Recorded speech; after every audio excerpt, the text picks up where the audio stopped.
Hello, Faith Church.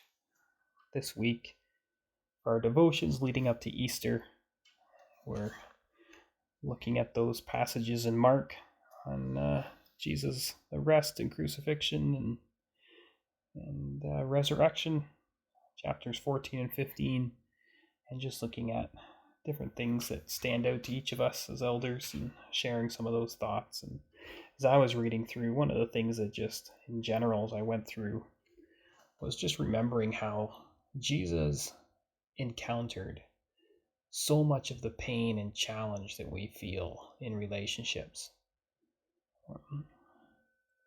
In chapter 14, of course, verse 10, you have Judas who betrayed him, and so Jesus knew betrayal.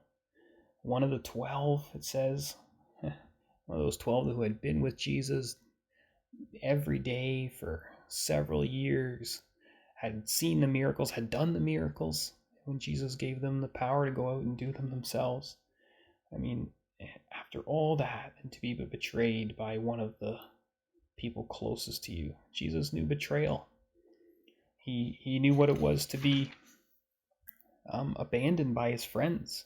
When they had the Lord's Supper and then go to the Garden of Gethsemane, and when Judas comes with the temple guards and that, it says in verse 50, and they all left him and fled. All the disciples just left. And so in your hour of need, the people that you were counting on, that you expect would be there for you, abandon you out of fear of others, or aren't willing to stand up or say something or defend you or protect you. If you've ever had that, Jesus can relate. He experienced that. Not just that, he experienced outright betrayal with Peter, and kind of one of his closest, the one who said, "I will never betray you, Jesus. I'll never turn away." And the next morning, that very morning, Peter cursing himself that he doesn't know Jesus to a servant girl. And so if you've ever been betrayed, that Jesus can relate. And all through these, though, we can see the right response, which I think is so beautiful. You see Jesus to his disciples, he even told them beforehand, "You're going to desert me." And they're like, "No, we won't." And he said, "But it's okay. After I rise again, I'll meet you in Galilee. I'm going to, despite the fact that you're going to abandon me, I'm going to make the effort." And Jesus is going to reach out and go to them just like he comes to us. And of course, with Peter, we know that Jesus reinstates Peter. You go look at in the end of the book of John, and you'll see this beautiful story of Jesus kind of taking Peter down for a walk after his resurrection down the beach, and kind of giving Peter his life mission and establishing him as the apostle Peter, and to go and tell the world and be an apostle for Jesus. And so just reinstates Peter and builds him up. And so we see not just that Jesus can relate to the hurts that we feel as humans, but we also see the response. Into chapter 15, we see more. We see the chief priests who attacked him, accused him wrongly. Even Pilate recognizes that it's out of envy. Chapter 15, verse 10, it says that Pilate perceived that it was out of envy chief priests delivered Jesus up. And so you have the chief priests who are trying to suppress Jesus, trying to assert their power over him. They're trying to silence him. They're lying and trying to deceive people and discredit Jesus. If you've ever felt any of those things, Jesus felt the same, and yet he was silent. He didn't fight back. He didn't scream or yell or defend or get angry. He was silent. And then you have Pilate. This is the political people pleaser, just focused on his own personal agenda and his personal gain at your expense. Right? That was Pilate. He tried. He knew what was right. He tried to get the crowd, like, why? He knew it was just out of envy the priests were doing this. And Yeah, when he knew he was fearful of how the crowd might react and what the people might say and what might get sent to his bosses in Rome, and so yeah, and he sent Jesus off and allowed him to be crucified.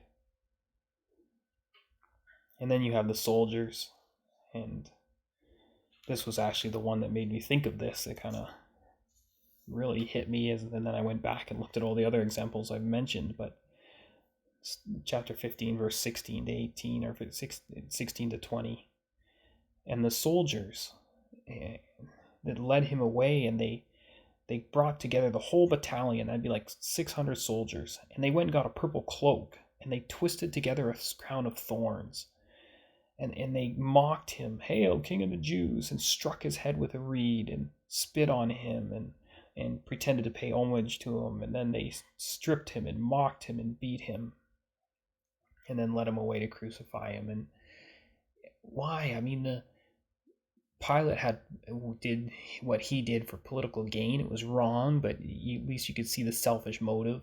The chief priests as well, there was at least some kind of motive. But these soldiers, Jesus had done nothing to them. They served to gain nothing from it. They were just bullies. They were just mean. They just took pleasure in humiliating another human being.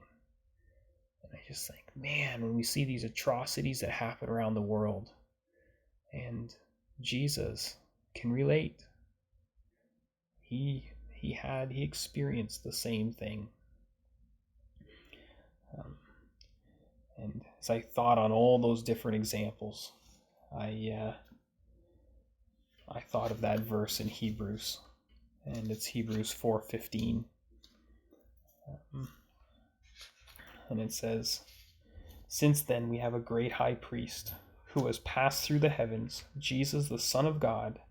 Let us hold fast to our confession. For we do not have a high priest who is unable to sympathize with our weakness, but one who in every respect has been tempted as we are, yet without sin.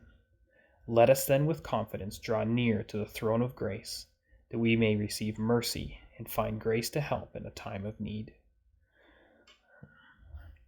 Jesus, who was tempted in every way, dealt with the sin, felt the sin and the impact of others as well against him in every way, and yet he was without sin and didn't respond in sin.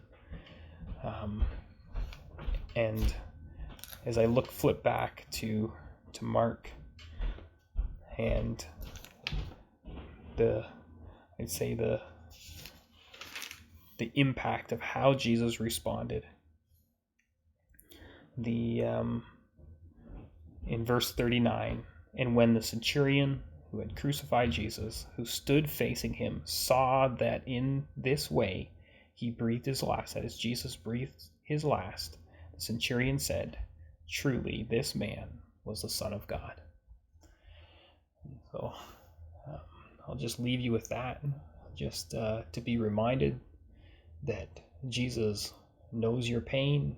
He's experienced all the same things in his life. He can relate. And yet he was willing to take that sin upon himself to give us an eternal hope of not having to deal with those things anymore when we get to be with him forever. So God bless you as you worship this Easter.